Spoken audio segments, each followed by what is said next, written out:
বাঙালির রক্তের ভিতরে এমন জানি ভারতকে আমরা প্রতিপক্ষ মনে করি। এই যে আছে দেখছে অনেক বেশি আঘাত, উনি বলতেছে না তুমি কোনোভাবেই খেলতে পারবে না। দেন আমি বাইরে নিয়ে গেছি আমারে। দেন আমি ফিজিওরে বলছি না আপনি যে কোনোভাবে ব্যান্ডেজ করেন, আমি মাঠে নামবো, আমি খেলতে চাই 90 মিনিটস, আমি দেশের জন্য কিছু করতে চাই। তো ওই গেম সম্বন্ধে আমরা এতটা ধারণা নাই। ফুটবল তো দলগত খেলা, আপনি যখন ফুটবলকে রেসপেক্ট করবেন তখন অবশ্যই সেভাবে রেসপেক্ট করতে হবে। আপনাদের সংবর্ধনা অনুষ্ঠানটা ছিল, এটা কতটা চমকপ্রদ ছিল? মানে 2024-এও কিন্তু অনূর্ধ্ব 20 দল সাফ জিতেছে, কিন্তু তারা এই ধরনের কোনো সংবর্ধনা পায়নি। গতকাল দর্শকদের ক্রেজ এবং এই যে ছাদখোলা বাসের যে সাজটা আপনারা পেয়েছেন, এটা ছেলেদের কোনো দল হিসেবে আপনারাই প্রথম পেয়েছেন, এই ফিলিংটা আসলে কেমন? বলতে গেলে বিগত দিনে 2024 সালে যারা চ্যাম্পিয়ন হয়েছিল তারা আসলে এটা পায়নি, এখান থেকে বঞ্চিত হয়েছে। তো আমরা যখন পাইছি ছেলেদের ভিতরে আমরাই প্রথম। তো আসলে এই ফিলিংসটা ভাষায় প্রকাশ করা যায় না, যেহেতু সাপের ট্রফি আমাদের সাথে ছিল। এটা অনেক আনন্দ একটা মুহূর্ত ছিল, আমরা অনেক এনজয় করছি এটা। এটা কি এক্সপেক্ট করেছিলেন যে এই ধরনের একটা সংবর্ধনা পেতে পারেন? না, এটা অনেকটা আনপ্রেডিক্টেবল।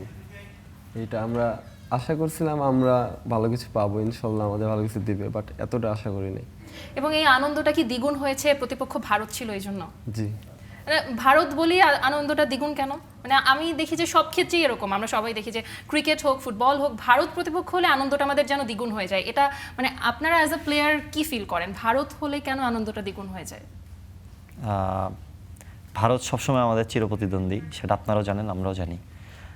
যখন আমরা ভারতের এগেনস্টে ম্যাচ খেলি তখন নিজের ভিতরে মানে একটা বাঙালির রক্তের ভিতরে এমন জানি ভারতকে আমরা প্রতিপক্ষ মনে করি। তো যখন আমরা তাদের এগেনস্টে খেলি তখন চমৎকার ম্যাচ হয়। ভারত অবশ্যই রেসপেক্টফুল টিম, তারা সাউথ এশিয়া অনেক শক্তিশালী বলা যায়। তো ওদেরকে যখন আমরা হারাই তখন আমাদের ফিলিংসটাও একটু অন্যরকম হয়।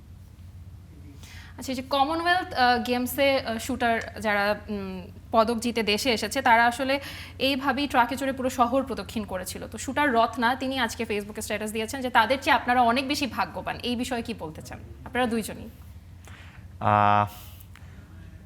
যেহেতু ওই গেম সম্বন্ধে আমরা এতটা ধারণা নাই, ফুটবল তো দলগত খেলা, আপনি যখন ফুটবলকে রেসপেক্ট করবেন তখন অবশ্যই সেভাবে রেসপেক্ট করতে হবে। আমার আইডিয়া নাই ওই গেম সম্বন্ধে, ওই গেমটা কেমন, বাট ফুটবলকে যখন আপনি একটা সম্বর্ধনা করবেন ওটা অনেক হাইলাইট হয়। তো বলা যায় যে আমরা পাইছি। ওই গেম সম্বন্ধে আমার ধারণা নেই, না হলে আমি বলতে পারতাম যে ওই গেম কেন এত হাইলাইট হয়নি। গতকাল আপনি ট্রফিটা রেখে বলেছিলেন যে এই ট্রফিটা পুরো বাংলাদেশের মানুষের জন্য। তো এই ফিলিংটা আপনার আসলে কিভাবে মানে মনে হলো যে এই ট্রফিটা আমি পুরো বাংলাদেশের জন্য উৎসর্গ করে দিলাম? হ্যাঁ, কারণ বলতে গেলে আমার প্রবাসী ভাই যারা আছে মালদ্বীপে, আমি যখন মাঠে নামছি আমার টিমকে নিয়ে তখন আমি মনে করছি আমি বাংলাদেশের মাটিতেই খেলতেছি। কারণ আমাদেরকে যেভাবে ওরা সাপোর্ট দিছে সেভাবে হয়তো অন্য কোনো টিম পাইছে কি আমার ধারণা নাই। সেজন্য আমি মনে করি দর্শকের চাওয়া পাওয়াতেই ট্রফিটা আজকে আমাদের, সেজন্য আমি এটা দর্শকদেরই উৎসর্গ করছি।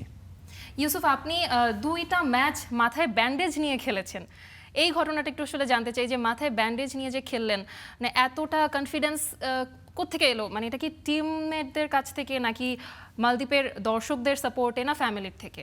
এখানে ঠিক একজনকে ক্রেডিট দেওয়া যাবে না। এখানে মালদ্বীপের ফ্যান্স, আমার টিমমেটরা, আমার রুমমেট রিয়াদ, ও আমরা রাতে ঘুমাতে যাওয়ার আগে ও অলওয়েজ আমাকে একটা কথাই বলতো, ভাই দেশের জন্য কিছু করতে হবে। বাসায় ফোন দিতাম, আব্বু আম্মু বলতো যাই করবি না কেন আগে দেশকে ভাববি, এখন তোরা দেশের জন্য গেছিস, এখন তোরা আমাদের চাইতেও দেশের বেশি, তোদের জন্য মানে দেশের জন্য তোদের কিছু করেই আসতে হবে দেশে। এসব রাত্রে ভাবতাম আর মনে হতো যে আমাকে না কিছু করতেই হবে। দেন এই নিয়ে আর দেশকে আগে প্রাধান্য দিয়েছি। এই চোটটা কিভাবে পেয়েছিলেন যে মনে হলো যে চোট উপেক্ষা করে আমি দেশের জন্য খেলবো? এটা পাকিস্তানের সাথে ম্যাচের 20 মিনিটের সময় লাগছিল, গোলকিপার বল মারছিল, পরে আমি হেডে উঠছিলাম, পরে পাকিস্তানের একজন স্ট্রাইকার নাম্বার 9 যে ছিল তার সাথে আর কি তার কোনোই লাগছিল আমার কপালে। দেন ওই সময় আমি মাটিতে পড়ে যাই, দেন মাথায় কপালে হাত দিয়ে দেখি আমার পুরো হাত রক্তাক্ত। পরবর্তীতে ফিজিও আসছে, দেন ফিজিও আসছে দেখছে অনেক বেশি আঘাত, উনি বলতেছে না তুমি কোনোভাবেই খেলতে পারবে না। দেন আমি বাইরে নিয়ে গেছি আমারে। দেন আমি ফিজিওরে বলছি না আপনি যে কোনোভাবে ব্যান্ডেজ করেন, আমি মাঠে নামবো, আমি খেলতে চাই 90 মিনিটস, আমি দেশের জন্য কিছু করতে চাই।